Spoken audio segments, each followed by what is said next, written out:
So, can you guys tell me a little bit about Power Vote and what you guys are doing here? Totally.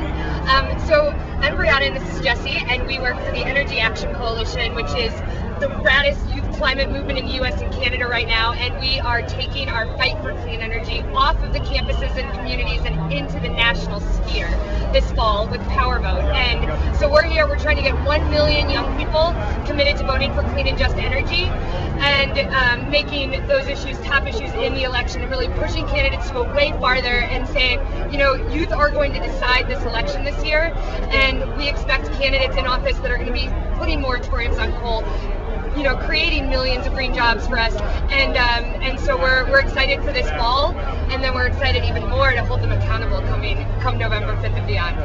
And you know, the election of 2008, super significant election, right? Like historic candidates, but this is a historic time period in our country. We have an opportunity in the next 4 years to really go down the path of a clean and just energy future. And young people have more political power in 2008 than they ever have before. We're going to seize the attention and political power of young voters and make it really clear to everybody running for public office That's a bunch of BS. that if you want the youth vote, you better make energy a top priority. Wow. Drill here, drill now. All those LCV people. So what do you guys think should be the top priorities for the next administration? So I mean, what should happen in the first 100 days?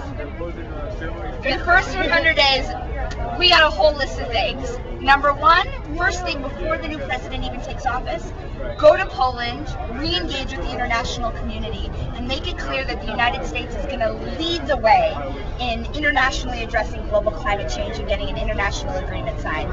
We need an immediate moratorium on coal. We need to put a price on carbon, right? Let's get a cap and auction, cap and dividend bill, something where we cap carbon and we give money back to the people. We need the new president to create an unprecedented number of jobs. Let's say 5 million new green jobs that create pathways out of poverty.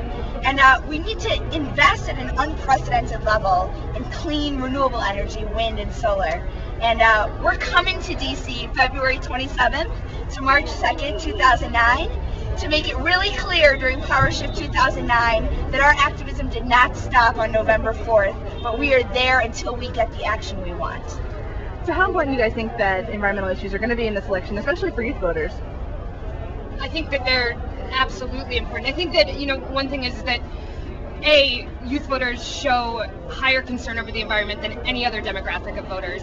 And when you get beyond talking about environment and you start talking about really what we're talking about here, which honestly is, we're talking about energy, we're talking about our health, we're talking about the health of our communities, we're talking about job creation, we're talking about the war in Iraq. And all of those things are top issues for young voters, and all of them are related to the current dirty energy situation that we have now and the clean energy solutions that we could have.